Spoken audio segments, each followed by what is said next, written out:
Good, wonderful, beautiful morning, my lovely cookies and cookie crumbs. It is time. Once again, we are back in my parking lot, aka the best recording studio ever. Bringing you Soldier Boy. Let's get to it. Chio? Is he? Chio walked out of the surgery room, or the OR, after the light went off. She wheeled Izuku back to his bed, and with the help of Aizawa, was gently placed back into it. He was tucked in, IVs and all, oxygen masks still donning his face. Izuku was pale and sweaty. His fever had risen. Chio had to stop the surgery once or twice just because his fever and heart rate kept going up. But she needed to get all that abscess and all that nasty infection drained. Otherwise, she didn't want to think about it. MRSA was something you didn't take lightly. Especially if it felt like just the flu. The flu itself could kill, but MRSA was worse. Izuku's going to be alright after some rest and this fever breaks. I had to stop and install the surgery a few times, that's why it took forever. His fever and heart rate just would not go down, she said, hooking him up back to the heart monitor. There we go, that's a lot better. Still a bit too high for my taste. She hooked a blood pressure cuff up to him, one that was automatic. It would take his blood pressure once every so often. His blood pressure is still a bit high as well, but nothing to be overly dramatic about. Blood pressure is expected to be high after surgery. And his fever, still a bit high. But then again, this infection was a bad one. How long has Izuku been feeling like this, boys? He says he's been feeling a bit run down for a while. We just didn't realize. Yeah, while we were in the hospital, he did look a bit pale, and he said he felt like he was coming down with something. Great, and I bet those doctors overlooked it. Yeah, they did.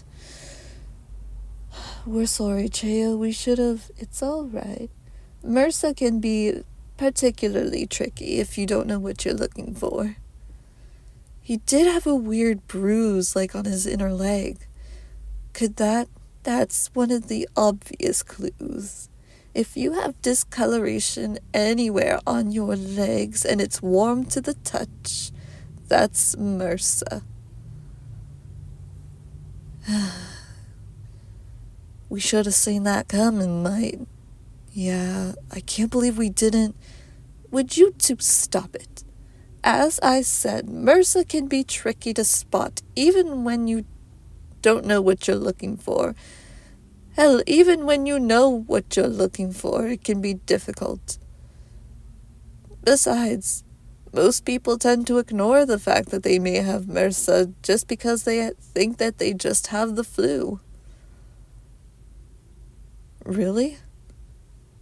Is that why the mortality rate is so high? Yes, because people think, oh, I just have the flu. It's nothing more than that. And then the next thing they knew, before they realize it and before it's too late.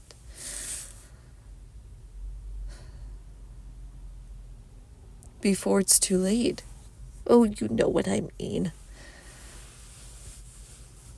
This old woman is tired. Go and get some rest, Chio. We can look after Izuku from here, Aizawa said. Yes, please go and get some rest. Thank you for saving him, as always. It's my pleasure, dearie. Now then, my little green-haired boy, you get some rest. I'll check on him later. Good night, Chio. Good night.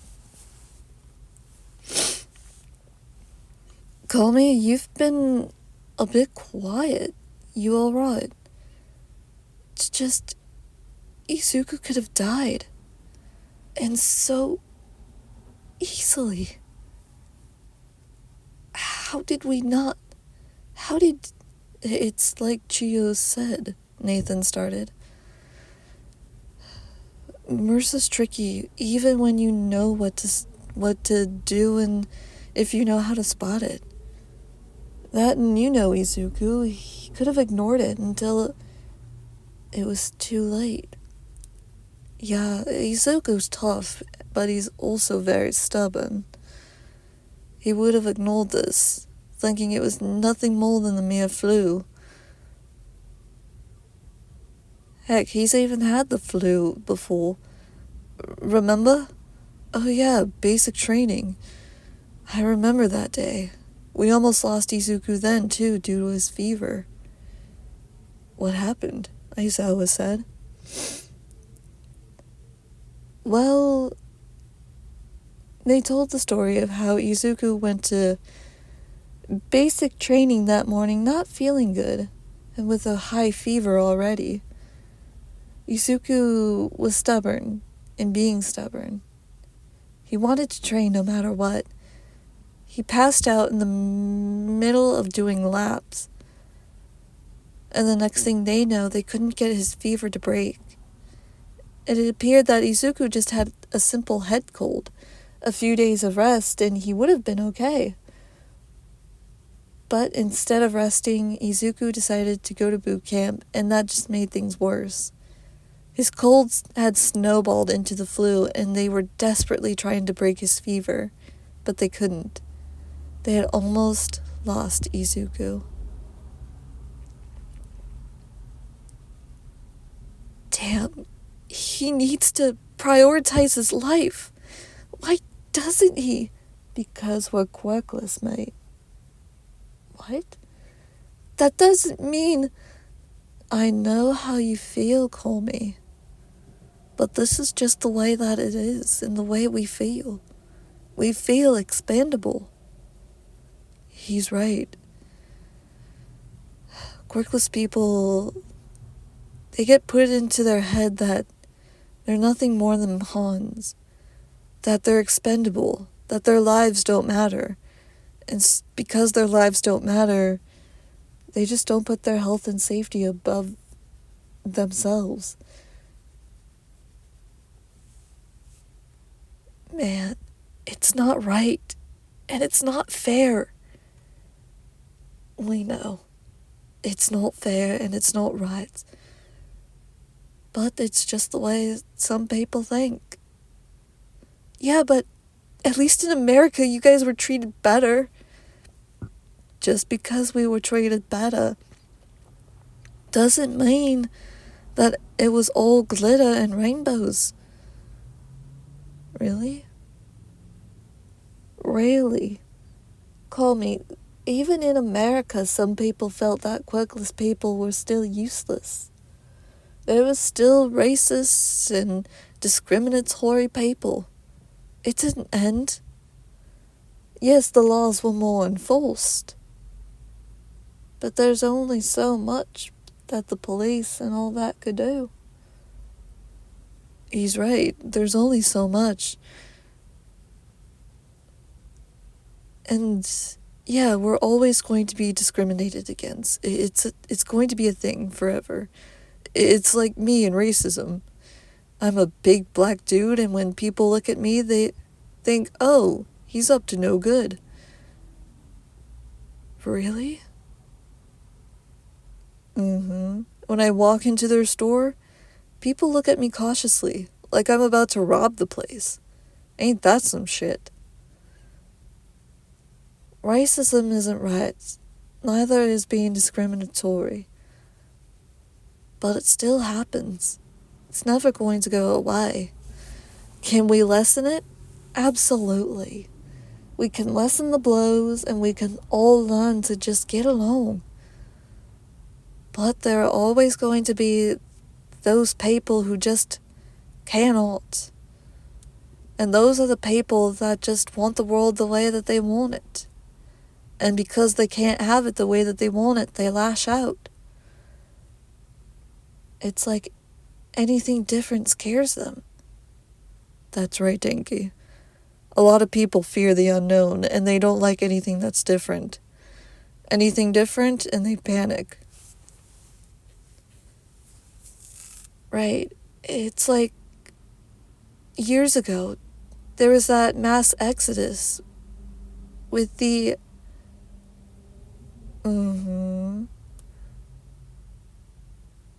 And then all those people. Some people were calling for a mass execution of all those poor LGBTQ plus people. And there almost was. Same with quirkless. And blacks. And fullness. You see, Denki, it's never going to go away. Can we do something about it? Absolutely. After that exodus, things got better. And that's because people took the time to realize that what they were doing was wrong. People finally looked at themselves in the mirror and said, oh my god, I'm literally a piece of shit. I need to stop this. I'm hurting people, and that's not right. People one day woke up. But then there are just other people who can't stand others to be happy. And especially happier than them. Racism and all that's always going to be around. But it's alright. We're doing alright. As long as we live our happiness, live our truth, it's all good. Yeah? So, you guys, we're fine, Denki. We're absolutely fine. That's right. Maybe one day we can change the minds of Japan. But today isn't that day. It isn't. Today's the day we look after Izuku. Right. Our baby brother needs us, Denki said. Baby brother? Hey, he's my brother too, you know, and I am older than him. I see. Well then, alright, mate. Let's look after our baby, yeah? Yeah. I'm in. Izuku slept on peacefully, drifting and drifting. In his dream, he was floating on water. He could hear the cries of someone, though. Who's crying? He asked. He opened his eyes and saw that he was in a really damp and darkened room. Who's there? Anyone here? He spotted a silvered-haired little girl in the corner crying. She was wearing a hospital gown and covered in bandages. Are you okay? Do you need help? The little girl turned around and looked at him with sad, bright red eyes. Her eyes were beautiful, like rubies. Izuni, please help me. I need you. Izuni, help. He's coming back. Please. Izu. Who are you? How do you know me? Izuni, big brother, help me. What? Who are you? It's me, Eri. Please help me. He's coming back. Oh, please, please, don't let him take me. Baba!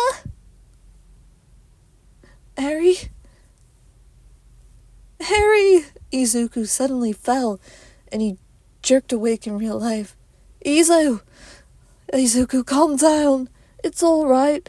It's just a nightmare. Izu, it's okay. It's all right. Aizawa went to go get Chio. Your fever. It's spiking. Just hold on, okay? Guys.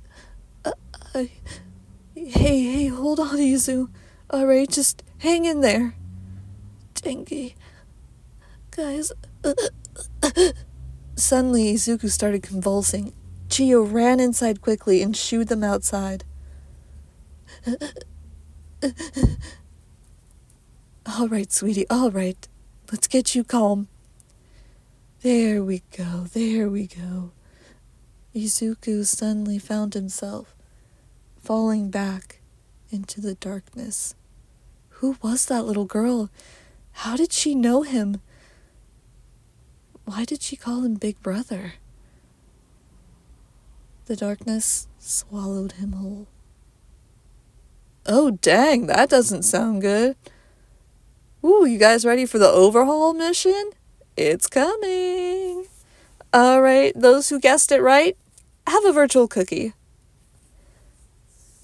Alright, guys, I gotta get to work. I will see you next time. Bye-bye.